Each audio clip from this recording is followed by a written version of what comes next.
भगवान अल्लाह, खुदा, ईश आदि नाम एक ही शक्ति के हैं। वो कैसा है, कहां है, कैसे मिलता है, किसने देखा है? ये प्रश्नवाचक चिन्ह पूर्ण रूप से हटाने के लिए अवश्य सुनिए जगत गुरु तत्वदर्शी संत रामपाल जी महाराज के अमृत वचन, सर्व पवित्र धर्मों के पवित्र शास्त्रों के आधार पर। कहते हैं जैसे ताखड़ी के एक पलड़े में तो सतनाम धर दे, एक सिमण की कमाई मर्यादा में रह कर ली हुई, और दूसरी तरफ 14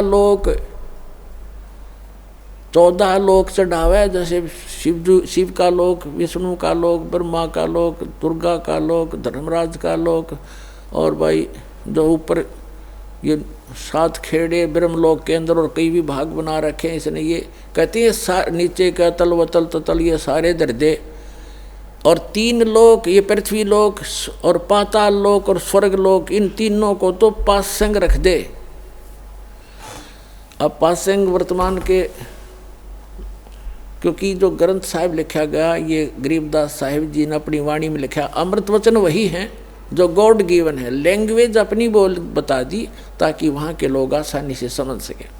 इसलिए पासंग उसको कहते थे। हमारा दास का जन्म एक किसान परिवार में हुआ, तो हमारे यहाँ कोई गेहूँ बाजरा ज्वार लेने के लिए आते थे व्यापारी लोग, तो उनको हमारे पिताजी कहते थे भाई पहले तू अपनी तराजू चेक करा, एररलेस तो या कैसी है, कोई इसमें डांडी तो नहीं मार रहा, तो डांडी माने उसमें गड़बड़ तो नहीं है कोई, तो चेक कराते थे। यदि उसमें कोई लगता था टेढ़ा मेढ़ा है वो, तो जो कनक, जैसे गेहूं तोल रहे हैं, गेहूं का सौदा करना ढेर पड़ा है, उसमें से एक मुट्ठी गेहूं लेकर के उस पलड़े में रख देते थे जिसमें एरर होती थी, फिर वह तखड़ी बराबर हो जाती थी, एररलेस हो जाती थी।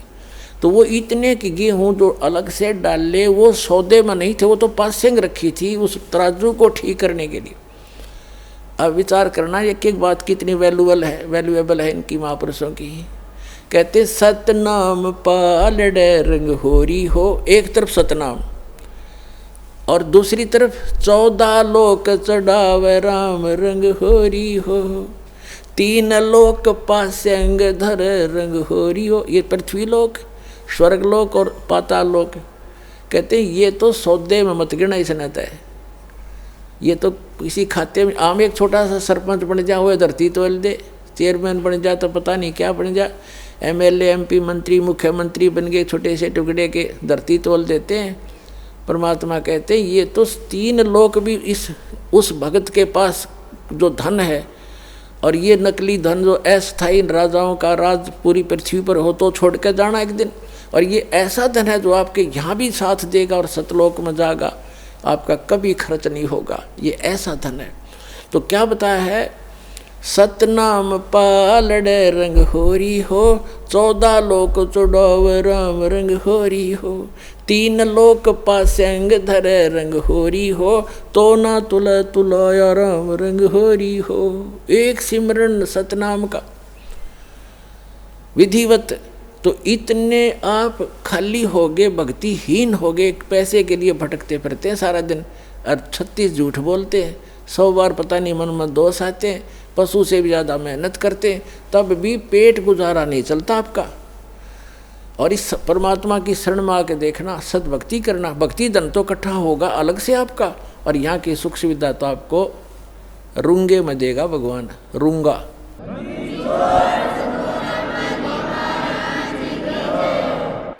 अब रूंगा समझाना पड़ेगा, थोड़ा रूंगा और बताता हूँ। हम अब तो बच्चों को याद भी नहीं होगा, पहले हम छोटे छोटे थे जब हमारी दादी, जैसे कोई सब्जी बेचने वाला कोई आता था, कोई टिंडे बेचने वाला, कोई आम बेर अंगूर अमरूद ये बेचने वाला आता था, आलू गाजर। तो वो कैसे सिस्टम था उसमें, यूँ कहा करते गेहूं के 2 बार दूंगा माई, गेहूं एक पलड़े में और दूसरी तरफ जैसे आलू तोलड़े हैं तो 2 बार उस गेहूं के वज़न के तोल देता। फिर हमारी दादी कहा करती भाई रूंगा और दे, वो एक आलू उठा के दे देता, कि ना भाई थोड़ा और दे, वो एक और दे देता, बुढ़िया राजी हो जाती, ये रूंगा मिल गया। यानी वो सौदे से बाहर जो वस्तु है फ्री की। तो परमात्मा कहते हैं जो सुख, जो आपका हमारा जो वास्तविक उद्देश्य है आपका, वो मोक्ष दिलाना, जरा और मरण से छुटवाना, सतलोक भेजना, और जो यहाँ की सुख सुविधा तो आपको रूंगे में देंगे, जिनकी फ्री ऑफ कॉस्ट कीमतें नहीं होती इसकी, ये तो ऐसे दी जाएगी आपको।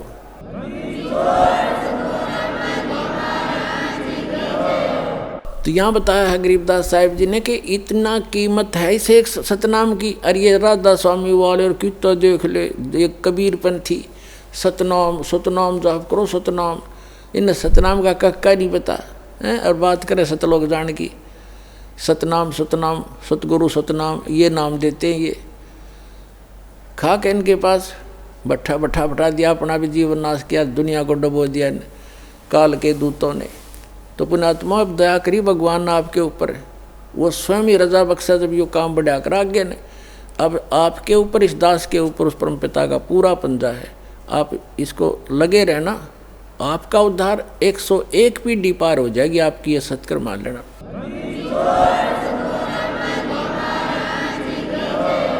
कबीर साहब कहते हैं भक्ति बीज होए जो हंसा, तारों तास के 71 वंशा। जो भक्ति बीज हो, सही भक्ति कर रहा हो, उसके 101 वंश पार, कुल पार कर दूंगा। 42 की तो बातें छोड़ी, धर्मदास वाले गाटा जोड़ रहे, 42 वंश को राज मंत्र दान करने का नाम दे दिया, पार करने का। वो तो परमात्मा ने ये कहा था। धर्मदास ज़्यादा चिंतित हो गया था, एक नारायण दास को पहचान कर, जो उसका इकलौता पुत्र था, वो काल का दूत था, भगवान ने उसको दृश्य उसके अंदर की सती थी दिखाती थी। इतना चिंतित हो गया वो धर्मदास वैश्य सेठ, हे भगवान अब मेरा क्या होगा, हे भगवान मेरे तो काल के दूत पैदा हो गया, अब मेरा कैसे वंश चलेगा। तो परमात्मा ने कहा था कबीर जी ने कि मैं अपने कोटे से तुझे एक बालक दूंगा, उससे तेरे 42 वंश चलेंगे। फिर ये नहीं कहा था कि उन 42 वंश से जो नाम लेगा वे पार होगा, नहीं, उनको तो नाम मना दिया। परमात्मा ने कहा है कबीर वाणी चैप्टर में 136 पृष्ठ है कबीर वाणी चैप्टर का, कबीर साहब के कबीर सागर में, कि धर्मदास मेरी लाख दुहाई, ये सार नाम की देवा सत मूल ज्ञान और मूल नाम, ये मूल नाम है, सार नाम है। मूल ज्ञान में सतनाम सार नाम सार आ जाता है, और सार नाम तक कहा था कभी जिक्र भी ना करती। तो और कब तक छुपाना है, कहते हैं मूल ज्ञान तब तक छुपाई जब तक 12 पंथ मिट जाए, और तब तक एक पंथ भी ना चला था। जब धर्मदास जी आए थे तो उन्होंने ये छुपा कर रखा था, और फिर भी धर्मदास जी के ये मन में थोड़ा बहुत दोष पैदा हुआ था कि मेरे बच्चों का क्या होगा। तो परमात्मा ने कहा था कि धर्मदास जब 5500 वर्ष का कलयुग बीत जाएगा तब मैं फिर आऊँगा, और गरीब 12वां पंथ जो होगा उसमें आगे जाकर मेरी एक ब्रांच होगी, उसमें उसी में मैं फिर आऊँगा। तेरे जो सतनाम को ग्रहण करेंगे, सच्चे नाम को, सार नाम को, तेरे 42 वंश तोड़ सारा विश्व पार करूँगा उस समय। तो तब धर्मदास का दिल टिक गया था। अरे ये मारे सट्टे दामा खेड़ा और फलाने वाले लोग हैं, दामा खेड़ा वालों की 42 वंश की गद्दी को आशीर्वाद दे रखे है, उनको कख भी ना पता आज तक, खाक पार करेंगे वह, उन्हें सतनाम का नहीं पता, और ना सार नाम तो छीट भी नहीं लगी उनके। तो पुण्यात्मा ये भ्रमित है, उनको त्याग कर यहाँ अपना कल्याण कराओ। दास का सिर्फ इतना उद्देश्य है कि सही रास्ता मिल गया अपने को, युगों पर्यंत दाव लग गया आपका, इसका लाभ उठाओ। अब जो प्रसंग है वहीं आते हैं। अब गरीबदास जी को परमात्मा ने वहाँ से छोड़ा कि जा बेटा। उधर से क्या हुआ कि वो पाली जो थे ग्वाले, उन्होंने 2-3 घंटे के बाद देखा कि वो लग गया अपने इधर उधर, अब अपने पशुओं को दूर ले गए, लंबे दूर दूर खेत होते थे। काफ़ी देर के बाद उनको याद, वो तो उठकर चले गए सब। उस समय केवल वो 2 रह गए थे, गरीबदास जी और परमात्मा कबीर जी ऊपर लेकर गए उस समय। तो काफ़ी देर के बाद उन पालियों ने देखा कि भाई वो बच्चा नहीं आया, कहाँ है वो लड़का, लड़की का लड़का। गरीबू नाम था उनका, गरीबदास को गरीबू कहा करते थे। वो आए वापस, देख का वो जांडी के नीचे बैठे थे, बाबा जी तो ना दिखता, वो अकेला बैठा भगत। अब उसने आवाज़ लगाई, एक व्यक्ति बच्चे ना करके, दूसरे पाली ने, ग्वाले ने, अरे गरीबू उठ ले भाई, आजा अपनी गऊओं को संभाल ले, तेरा समय हो गया है। उनकी बच्चों की पालियों की टाइम होया, अगर शिफ्ट लगाई जाती है, 2 घंटे तू खड़ा होगा, फिर 2 घंटे मैं खड़ा होऊंगा, पशु इधर उधर ना भाग जाए, किसी की खेती में नुकसान ना कर दें, ऐसे रखवाले खड़े होते थे पाली।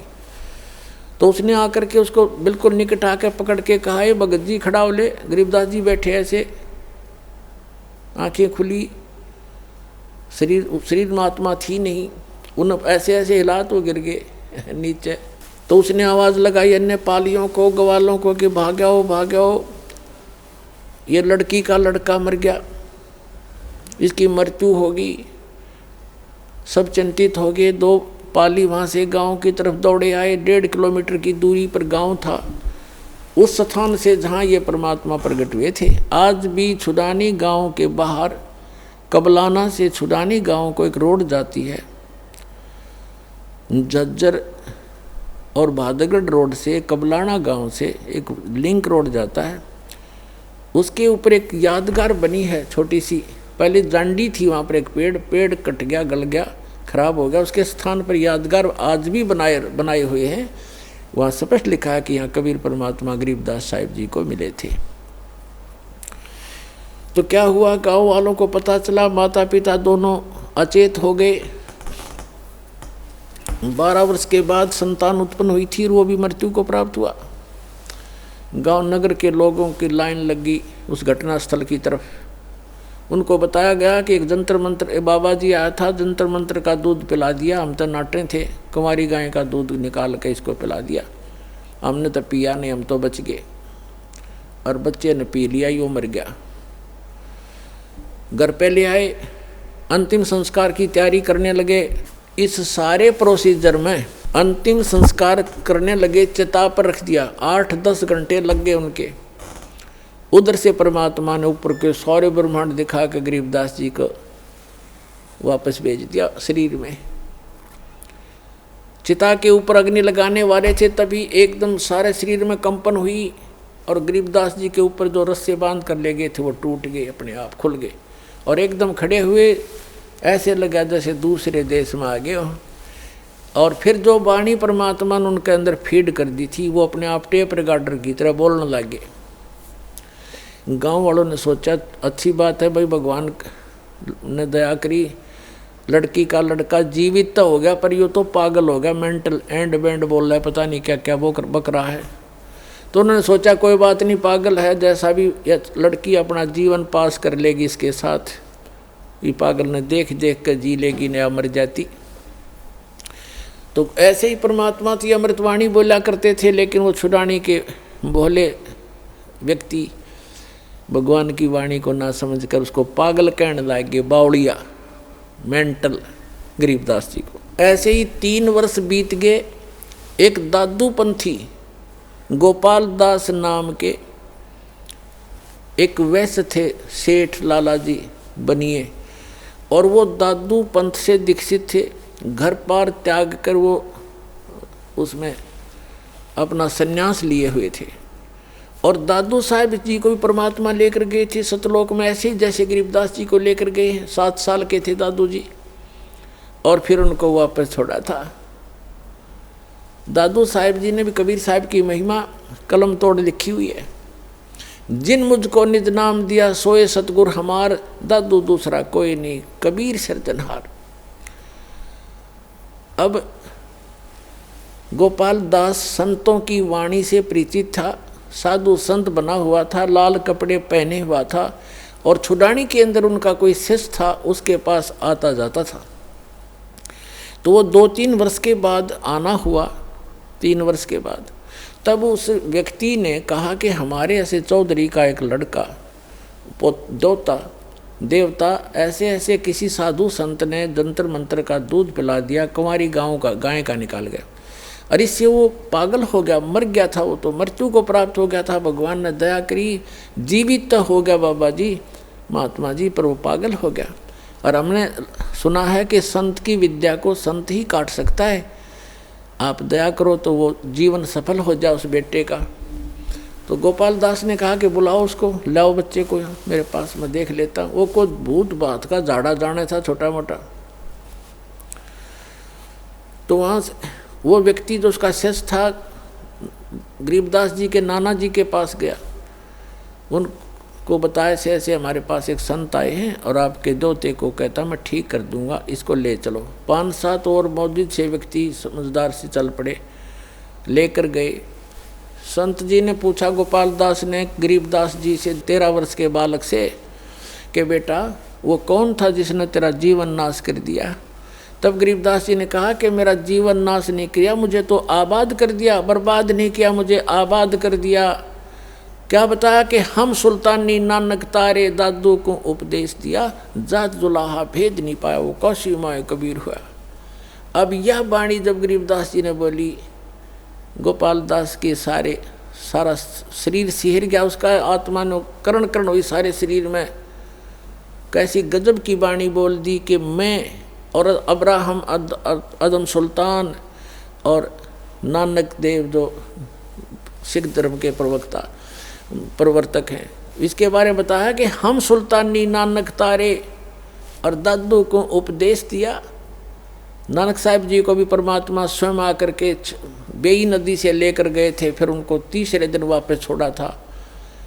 तो इसी प्रकार बताया कि हम सुल्तानी नानक तारे दादू को उपदेश दिया। तो आपके दादू जी को भी वही कबीर साहब मिले थे, सतलोक लेकर गए थे, वापस छोड़ा था।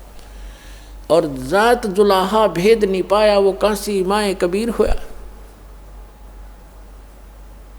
अब फिर क्या कहा कि अनंत कोट ब्रह्मांड का एक रति निभार और सतगुरु पुरुष कबीर हैं, ये कुल की सिरजनार। अपने आत्माओं वो 65 साल का बूढ़ा वृद्ध गोपाल दास और 13 वर्ष के बालक के आगे हाथ जोड़ कर खड़ा हो गया और कहने लगा महाराज जी ये अमृतवाणी लिखवा दो, लिपिबद्ध करा दो, ये तो आने वाले समय में कलयुग के जीवों का उद्धार करेगी। आप तो आंखों देखी, आप तो भगवान को मिलकर आए हो। अब गरीबदास जी चल पड़े, 13 वर्ष के बालक और पीछे पीछे 65 साल का वृद्ध महात्मा करबद्ध होकर कहा महाराज अर्ज करता हूँ दया करो। अब गांव वाले ने सोचा भाई इस बच्चे में तो कोई बड़ी बला बढ़ रही है, बाबा जी का भी असर हो गया, इसका पीछे पीछे हो लिया। अब उन्होंने सोचा इस बच्चे में कोई भयंकर भूत प्रेत है जिसका असर बाबा जी का भी हो गया, संत का।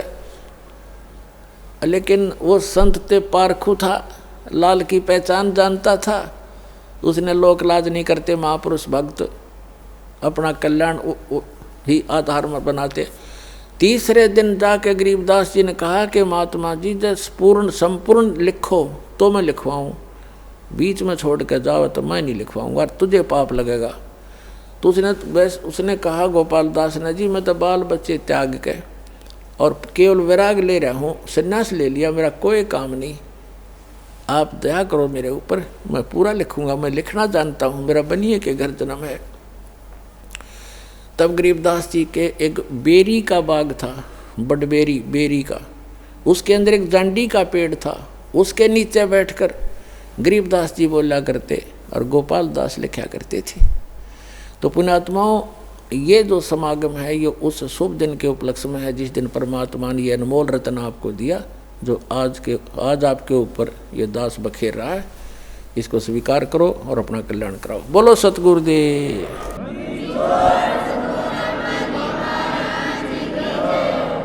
सतगुरुदेव की जय। सर्वसंगत से प्रार्थना है, सत्संग प्रारंभ हो रहा है, कृपया सत्संग स्थल पर शांतिपूर्वक विराजमान होकर के श्रद्धा से सत्संग सुने। परमेश्वर की प्यारी आत्माओं से पुनर्निवेदन है, सत्संग प्रारंभ हो रहा है, कृपया सत्संग स्थल पर शांतिपूर्वक विराजमान होकर के श्रद्धा से सत्संग सुने। सत साहिब सतगुरुदेव की जय। बंदी छोड़ कबीर परमेश्वर जी की जय। बंदी छोड़ गरीबदास जी महाराज जी की जय। स्वामी राम देवानंद जी गुरु महाराज जी की जय हो।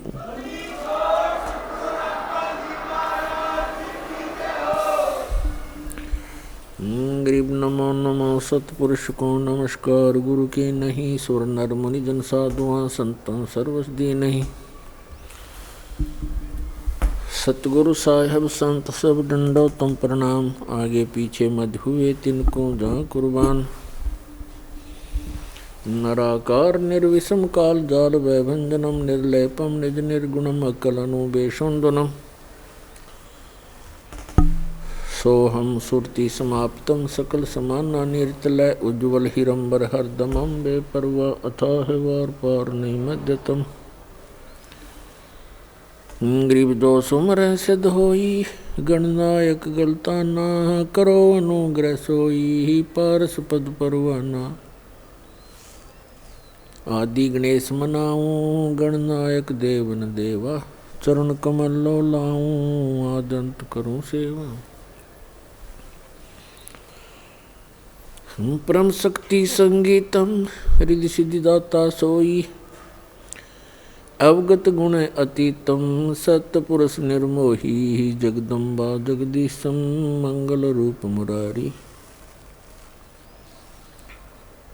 तन मन अर्पों शीसम भक्ति मुक्ति भंडारी सुर नर मुनि जन ध्यावे ब्रह्मा विष्णु महेशा शेष सहस मुख गावे पूजे आदि गणेशा इंद्र कुबेर सरीखा वरुण धर्म राय धावे समर्थ जीवन जी का मन इच्छा फल पावे 33 कोटि धारा दावे 88 उतरे बहुजल पारा कट है यम की फांसी 33 कोटि अदारा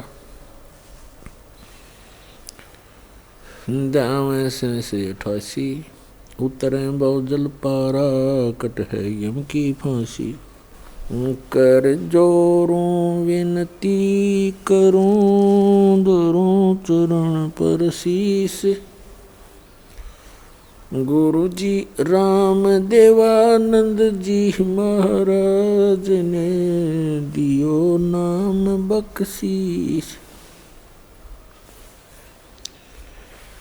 कोटि कोटि सिजदा करूं कोटि कोटि प्रणाम चरण कमल में राखियो में बंदी जाम गुलाम कुत्ता हूँ गुरुदेव का रामपाल दास का नाम गले प्रेम की जेवड़ी झांखें चोवा जाऊं तो करो तो बावड़ो दूर दूर करो तो जाऊं ज्यों रखो त्यों ही रहूं जो देवो सो खाऊं। परम पिता परमात्मा पूर्ण ब्रह्म सारी सृष्टि के रचनहार कबीर परमेश्वर जी की असीम रजा से आप सभी पुण्यात्माएं परमात्मा की यथार्थ महिमा सत्संग सुनने के लिए उपस्थित हुए।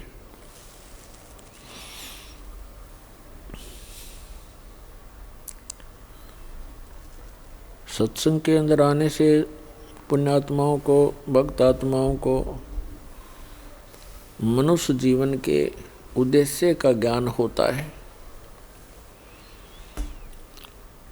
जब तक हम सत्संग नहीं प्राप्त करते सत्संग नहीं सुनते तो हम अपने दैनिक कार्यों को जो हम कर रहे होते हैं उन्हीं को अंतिम मान बैठते हैं। और सत्संग के अंदर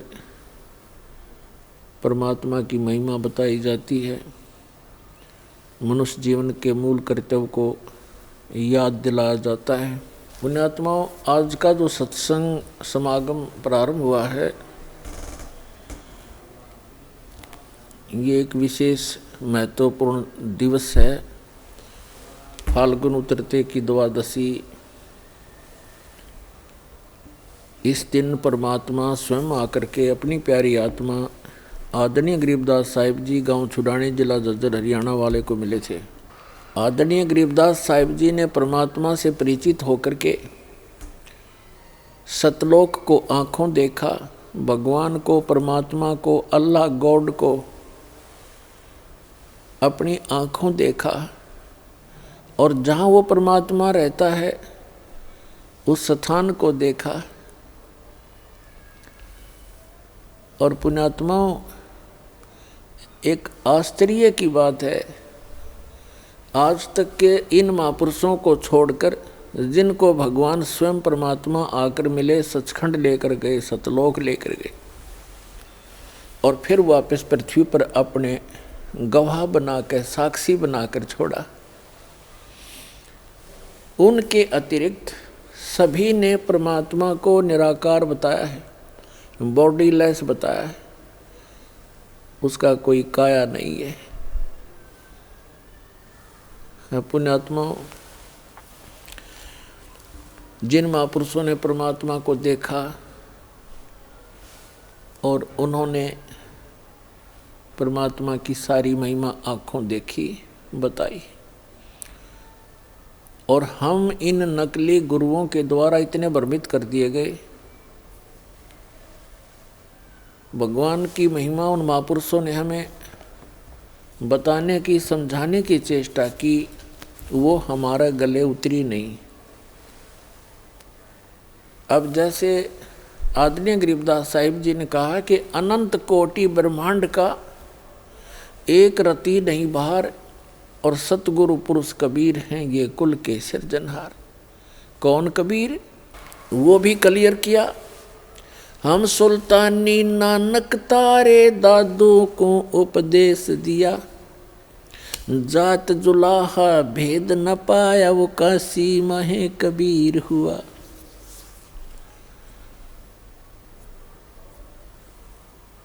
अपने आत्माओं, नानक साहिब जी ने उस परमात्मा को आंखों देख करके आश्चर्यचकित होकर के नीचे आकर देखा, एक जुलाहे एक दानक के रूप में बनारस में कपड़ा बुन रहे थे।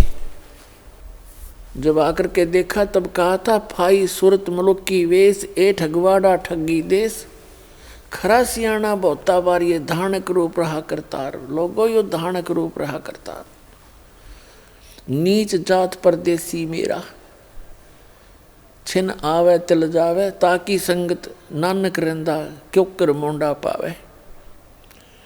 प्रश्न नंबर 24 पे लिखा है, फाई सूरत मुलुक की वेश, गुरु ग्रंथ साहिब के अंदर, फाई सूरत मुलुक की वेश, ए ठगवाड़ा ठगी देश, खरा सियाणा बहुता बार ये धानक रूप रहा करतार। प्रश्न नंबर 721 पर, एक अर्ज गुप्तम पेश तोदर कौन करतार, हक्का कबीर करीम तुम बे ऐब परवरदिगार।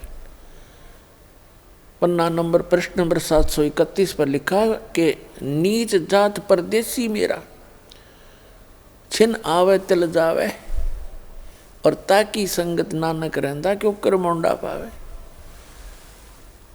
दादू साहिब जी ने कहा कि जिन मुझको निज नाम दिया, सोए सतगुर हमार, दादू दूसरा कोई नहीं, कबीर सिरजनहार।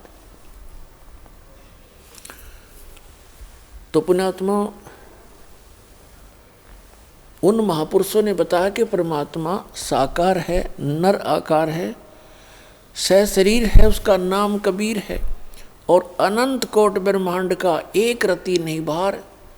अब जैसे वैज्ञानिक ने जहाज बना दिया, वायुयान बना लिया और उसको बनाकर उड़ा लिया और साथ उसके अंदर बैठ गया, उसका भार कहाँ हुआ, वो तो बल्कि उसके ऊपर बैठ गया। और यहाँ तक भी, यहाँ से वैज्ञानिक रॉकेट छोड़ देते हैं ऊपर और वो अपने आप चल रहा होता, उसके अंदर भर दिया, इतने समय का सारा कुछ टाइम फिक्स कर दिया, उसमें इतना फ्यूल डाल दिया, ईंधन डाल दिया, वो चल रहा है और वैज्ञानिक आराम से बैठा है। तो इसी प्रकार परमात्मा ने सब ब्रह्मांडों को रच कर इनके ऊपर विराजमान है। अनंत कोट ब्रह्मांड का एक रति नहीं बाहर, और सतगुरु पुरुष कबीर हैं ये कुल के सिरजनहार।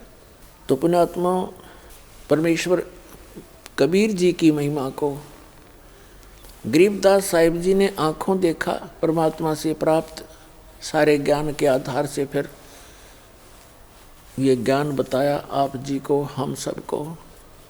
क्या बताया कि झांकी वे कबीर की, नानक कीती वाह, और वह सिखा के गल पड़ी कौन छुटावे था। कि बेई नदी से स्वयं सतपुरुष अकाल मूर्त वो कबीर भगवान, कबीर हक्का कबीर जिंदा महात्मा के रूप में आकर नानक साहिब जी को मिले थे, और उन्होंने नहाने के लिए डुबकी लगाई थी, वो अंतर ध्यान कर दिए।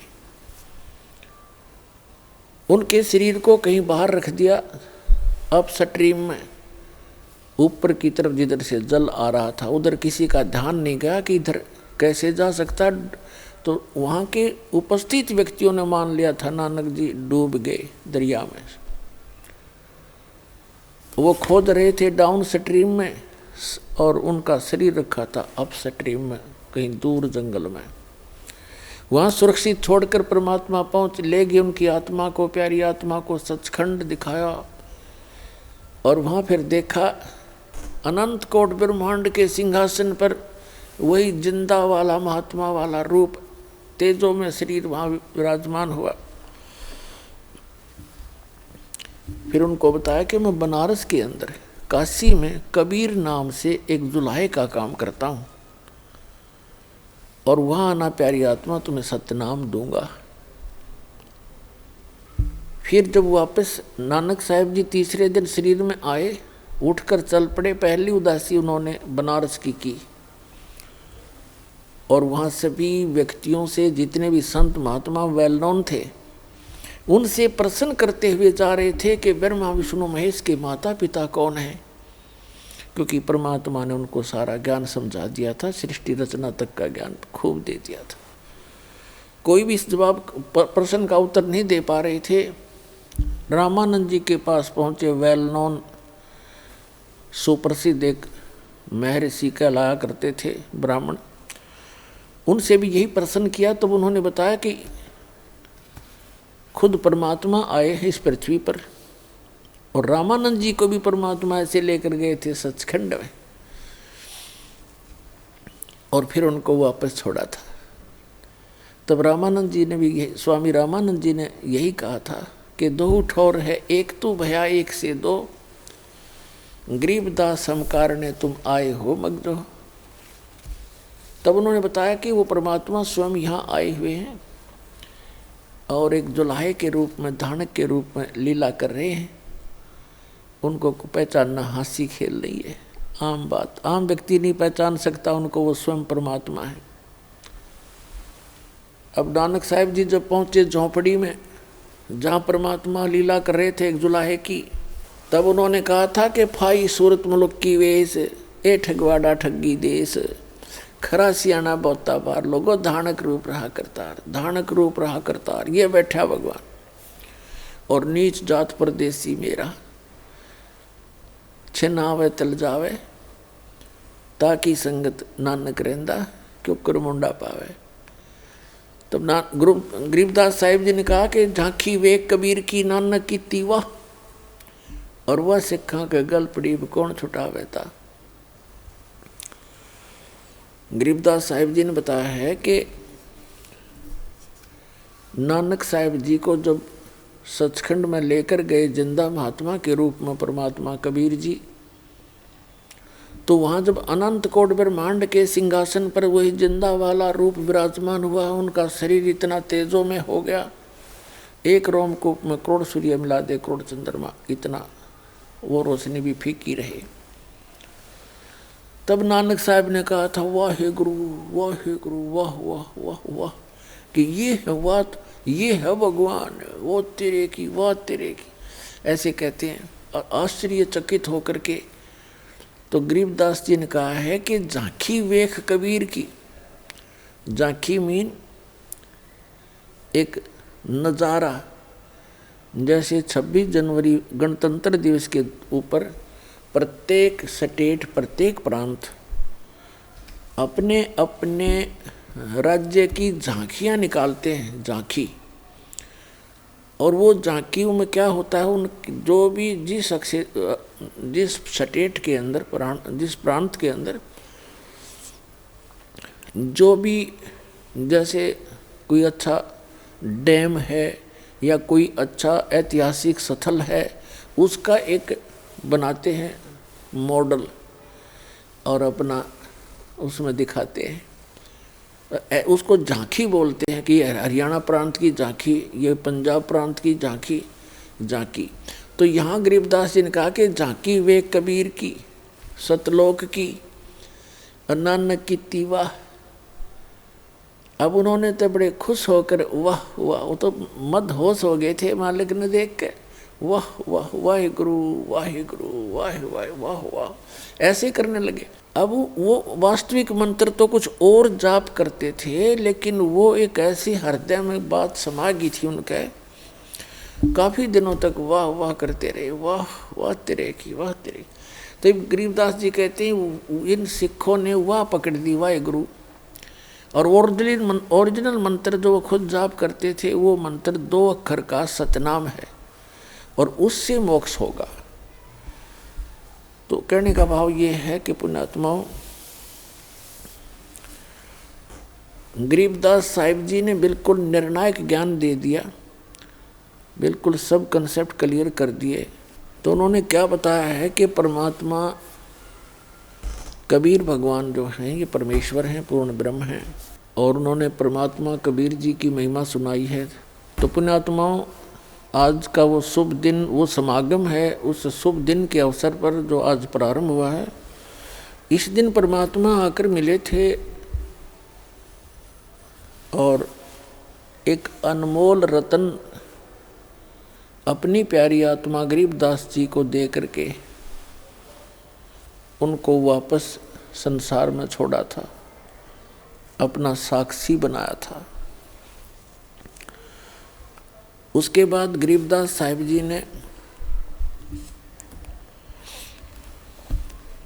उस परमात्मा से प्राप्त ज्ञान को, उनकी महिमा को अपने शब्दों में किस प्रकार सुनाया है। अब क्या बताते हैं कि तत् कैन को राम है दूजा ना देवा, और ब्रह्मा विष्णु महेश से जाकी करते हैं सेवा। जब तब तीर्थ थोथरे जाकी क्या आशा, और कोट यज्ञ पुण्य दान से जम कटे नहीं फांसा।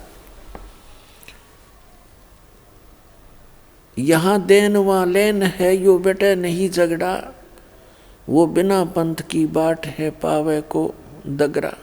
जब तब तीर्थ थोथरे जाकी क्या आशा, कि ये जब अन्य नामों के एक सतनाम को छोड़कर उसका जप तप करते रहो, उससे कोई लाभ नहीं, और केवल पुण्य दान भी करते रहोगे तो उससे भी आपको अपना किया कर्म मिलता रहेगा, लेकिन जन्म और मरण की या फांसी गले में लटकती ही रहेगी।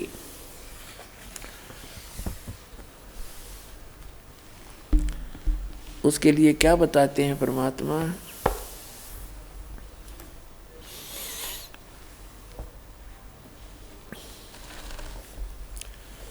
मन तू चल रे सुख के सागर, जहाँ शब्द सिंधु रत्नागर। गरीबदास साहिब जी ने बताया है कि हे मन,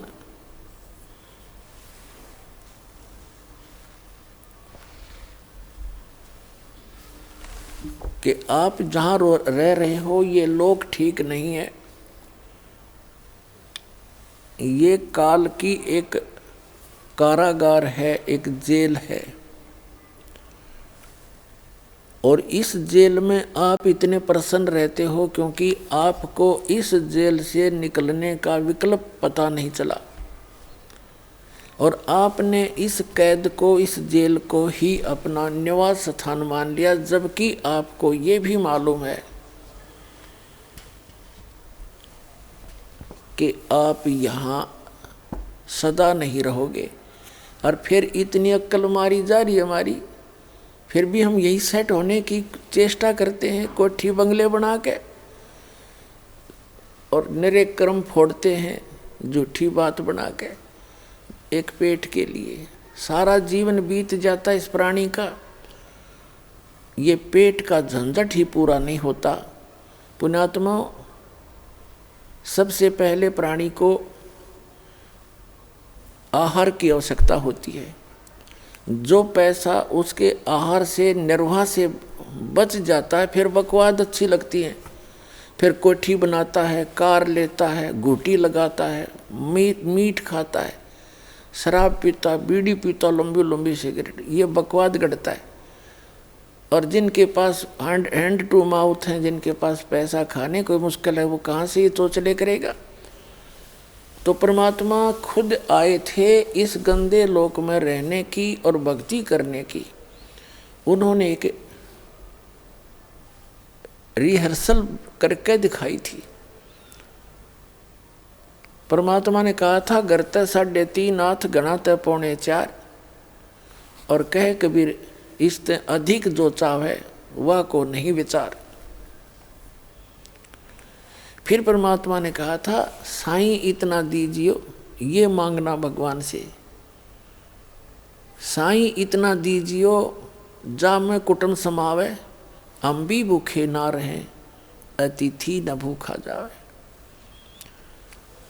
तो पुण्यात्माओं, इस सत्संग के वचनों से, यथार्थ ज्ञान से आपकी बुद्धि इस गंदे लोक से हटेगी। अभी तो हम यहाँ जकड़े पड़े हैं, और ये मालूम है कि श्वास का कोई किसी को भी, चाहे प्रधानमंत्री है चाहे राष्ट्रपति है, 1 सेकंड का उसको अपना भी भरोसा नहीं है, विश्वास नहीं है कि मैं कल हूँ कि नहीं। और फिर हम यही चमटे गाड्डे में बैठे हैं, बड़ी बड़ी कोठियाँ बनाने में जुटे रहते हैं। तो उसके लिए भगवान हमें बताने आए थे कि तुम आप जी यहाँ गलत रह रहे हो, आपका ये लोक नहीं है, आपका निज स्थान नहीं है।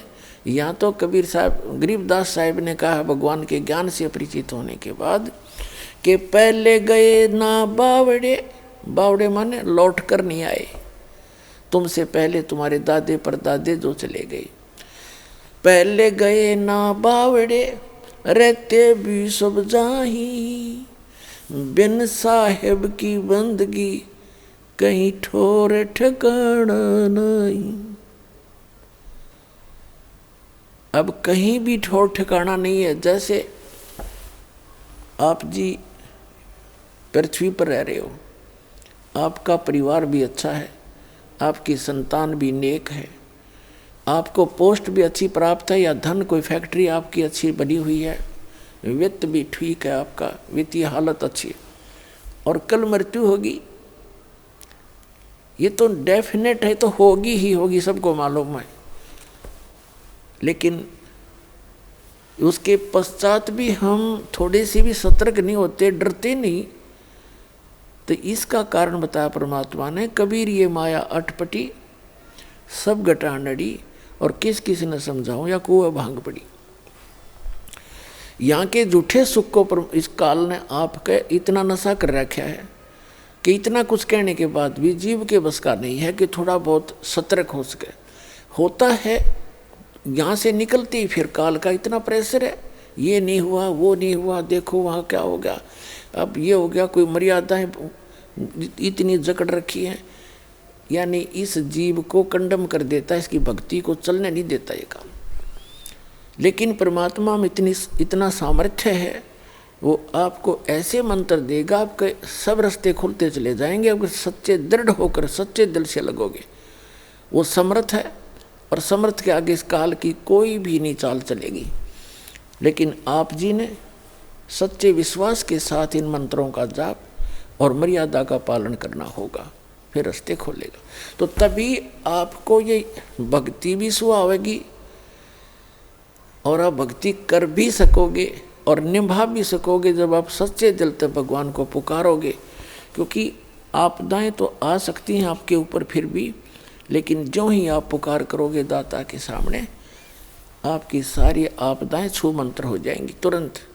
कहते हैं सतगुरु शरण में आने से आई टले बला, और जय मस्तक में सूली हो, भाग्य में सूली हो व कांटे में टल जा, ऐसे आपको सुख होने लगेगा। तो प्रसंग तो चल रहा है, तो पुण्यात्मा बहुत सावधानी बरतनी पड़ेगी आपने। अब यहाँ कहते हैं पहले गए ना बावड़े रहते भी सब जा, आज से पूरी पृथ्वी का राजा है, और कल मृत्यु होगी। चलो उसके बाद यदि उसके पुण्य कर रखे हैं तो स्वर्ग में जाएगा, स्वर्ग के अंदर जब पुण्य क्षीण हो जाएंगे फिर वहाँ से चलो नरक में। नरक का समय जब पूरा हो जाएगा फिर चलो गधा बनो। गधे की आयु पूर्ण होते ही फिर चलो कहाँ कुत्ता बनो। कुत्ते की आयु पूर्ण होते फिर कहाँ सूअर बनो। ऐसे 84 लाख योनियों में चलो चलो। तो कहते हैं पहले गए ना बावड़े, यानी जो पहले चले गए उन्होंने तो आपको आकर बताया नहीं कि वो कितने कष्ट में रहे हैं, कहाँ कहाँ गए। और रहते भी सब जा और बिन साहेब की उस परम पिता परमात्मा की भक्ति बिन किते ठोर ठिकाना ना। या चलो चलो कहाँ मिटेगी, वो सतलोक में मिटेगी। श्रीमद् भगवत गीता अध्याय नंबर 18 के श्लोक नंबर 62 और 66 में, श्रीमद् भगवत गीता अध्याय नंबर 15 के श्लोक नंबर 1 से लेकर 4 में और 16 और 17 में। श्रीमद् भगवत गीता अध्याय नंबर 8 के श्लोक नंबर 3 से लेकर 10 तक एक बहुत निर्णायक ज्ञान है। गीता ज्ञान दाता स्वयं कहता है अर्जुन, दूसरे अध्याय के 12वें श्लोक में, चौथे अध्याय के 5 और 9वें श्लोक में और 10वें अध्याय के दूसरे श्लोक में कि अर्जुन तेरे और मेरे बहुत जन्म हो चुके हैं, तू नहीं जानता मैं जानता हूं। अर्थात जन्म मृत्यु तेरी भी होती है मेरी भी होती है। 8वें अध्याय के 13वें श्लोक में कहता है कि ओम इति एकाक्षरम ब्रह्म व्यवहारण माम अनुसमरण ये परियाति तजन देहम से आती परमाम गतिम। मुझ ब्रह्म का केवल एक ओम मंत्र है, उच्चारण करके सिमरण करता हुआ जो संसार छोड़कर जाता है, शरीर छोड़कर जाता है अंत समय में, और ये सिमरण करता हुआ जाता है तो ओम से मिलने वाली परम गति को प्राप्त होता है। ओम से मिलने वाली परम गति कौन सी है? ब्रह्मलोक है, क्योंकि ओम मंत्र ब्रह्म का है। ये 3 पुरुष हैं। गीता अध्याय नंबर 15 के श्लोक नंबर 16 और 17 में 3 पुरुष हैं, 3 प्रभु हैं, 3 स्वामी हैं। एक सरपुरुष, एक अक्षर पुरुष और एक परम अक्षर पुरुष। तो इन तीनों के ही मंत्रों का, तीनों ही की भक्ति से और इन तीनों के ही जाप से हमारा कल्याण होगा। वो मंत्र की विधि भिन्न है। तो इसमें क्या बताया है कि सरपुरुष जो है ये ब्रह्म है, अक्षर पुरुष वो परब्रह्म है, सरपुरुष ये ब्रह्म है जो गीता का ज्ञान श्री कृष्ण जी में प्रवेश करके बोल रहा है। ये 21 ब्रह्मांड का स्वामी है। 21 ब्रह्मांड, एक ब्रह्मांड में क्या है, जिस ब्रह्मांड में हम रह रहे हैं इसके अंदर ब्रह्मा विष्णु महेश ये 3 मंत्री हैं, 3 देव हैं जो यहाँ के प्रधान देवता हैं। जैसे एक स्टेट, एक प्रांत के अंदर मंत्री होते हैं और उनका कंट्रोलर मुख्य मंत्री होता है। तो इनका जो पिता है ब्रह्मा विष्णु महेश जी के पिता है सरपुरुष, जिसको जो गीता अध्याय नंबर 11 के श्लोक नंबर 32 में कहता है कि अर्जुन मैं काल हूँ और सबका नाश करने के लिए अब प्रवृत्त हुआ हूँ। ये श्री ब्रह्मा, श्री विष्णु, श्री शिव जी के पूज्य पिताजी हैं और दुर्गा इनकी माता है।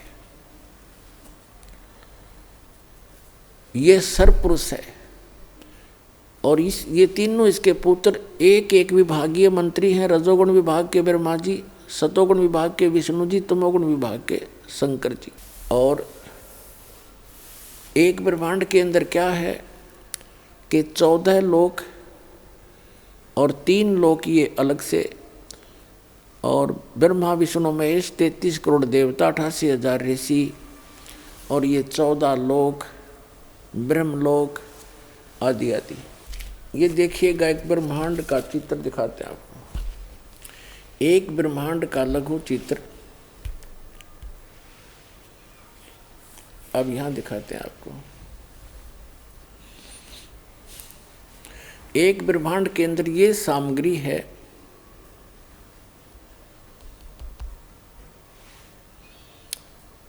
ये नीचे के पाताल लोक, तलातल, रसातल, सूतल, अतल, महातल, वितल, ये लोक, और ये पृथ्वी लोक, शिव जी का लोक, ब्रह्मा जी का लोक, विष्णु जी का लोक, ये धर्मराय का, ये स्वर्ग लोक और नरक इकट्ठा ही है।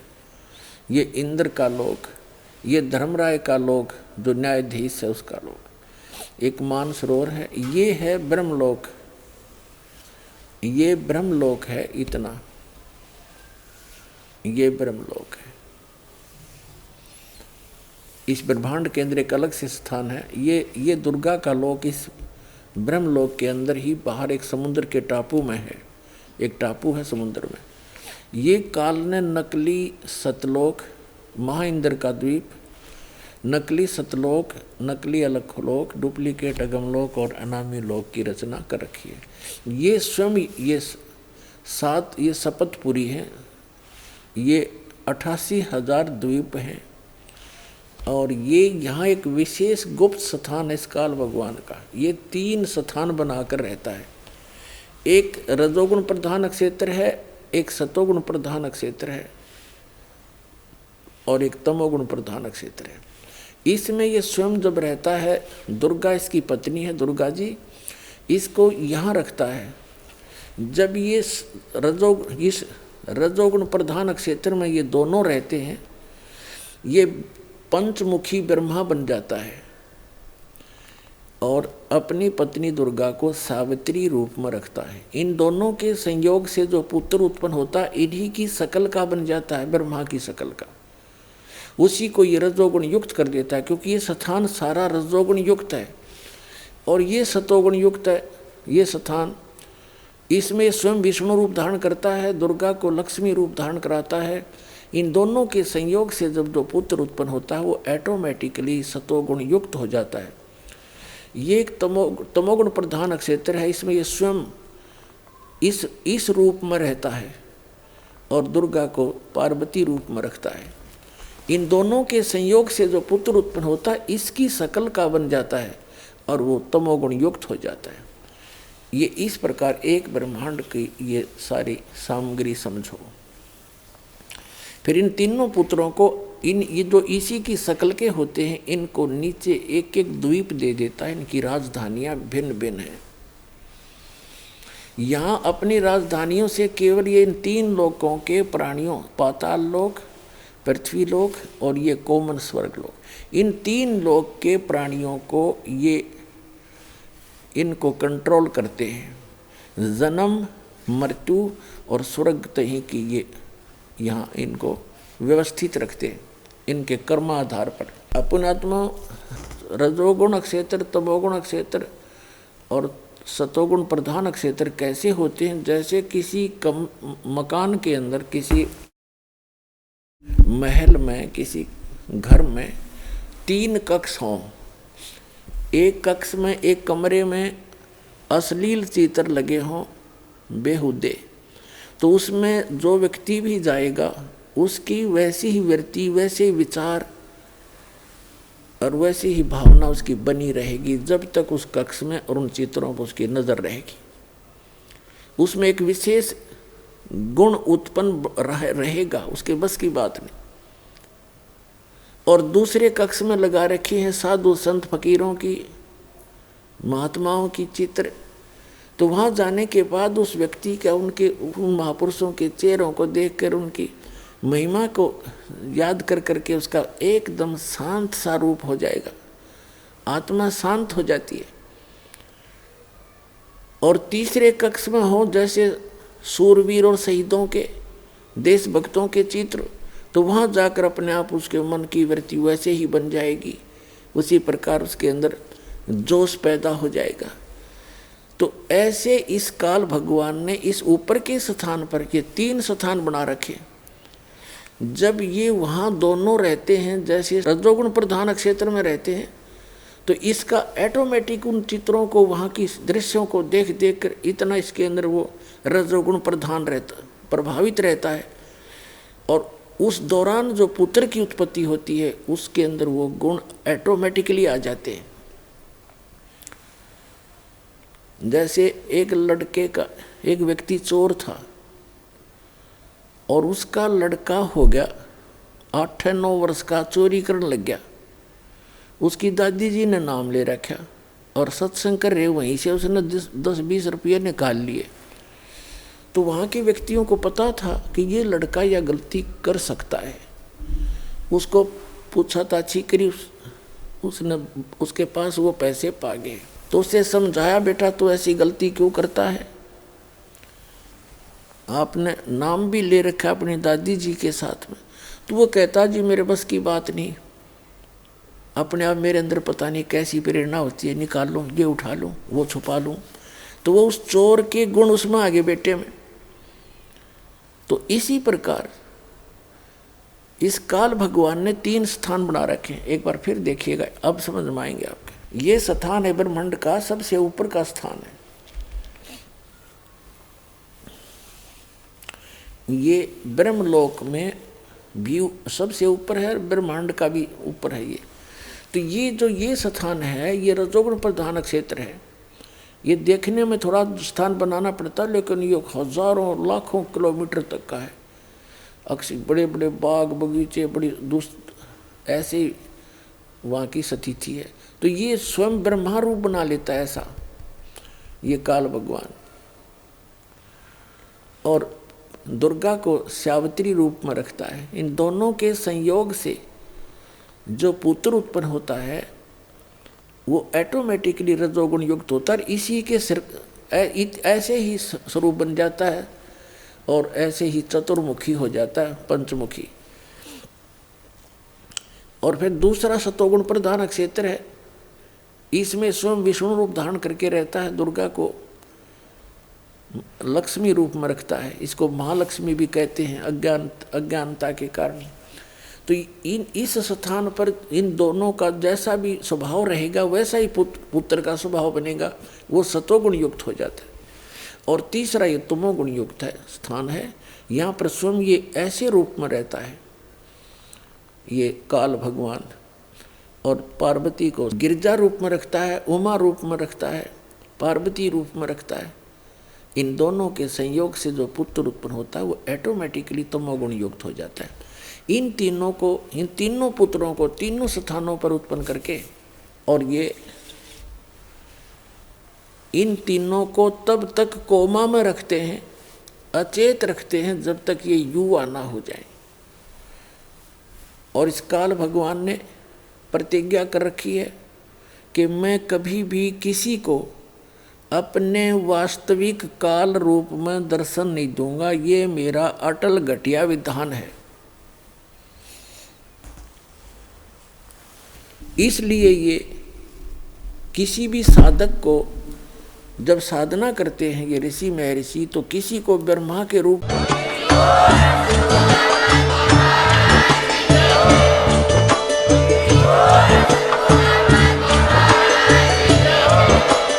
आप सुन रहे थे जगत गुरु तत्वदर्शी संत रामपाल जी महाराज जी के मंगल प्रवचन। अधिक जानकारी के लिए विजिट कीजिए हमारी वेबसाइट www.jagatgururampalji.org। संत रामपाल जी महाराज जी के शुभ आशीर्वाद से पूरे विश्व भर में 500 से भी ज्यादा नाम दीक्षा केंद्र हैं, जिन पर संत रामपाल जी महाराज जी द्वारा ऑनलाइन निशुल्क नाम दीक्षा दी जा रही है। अपने नजदीकी नाम दीक्षा केंद्र का पता करने के लिए संपर्क करें 8222880541।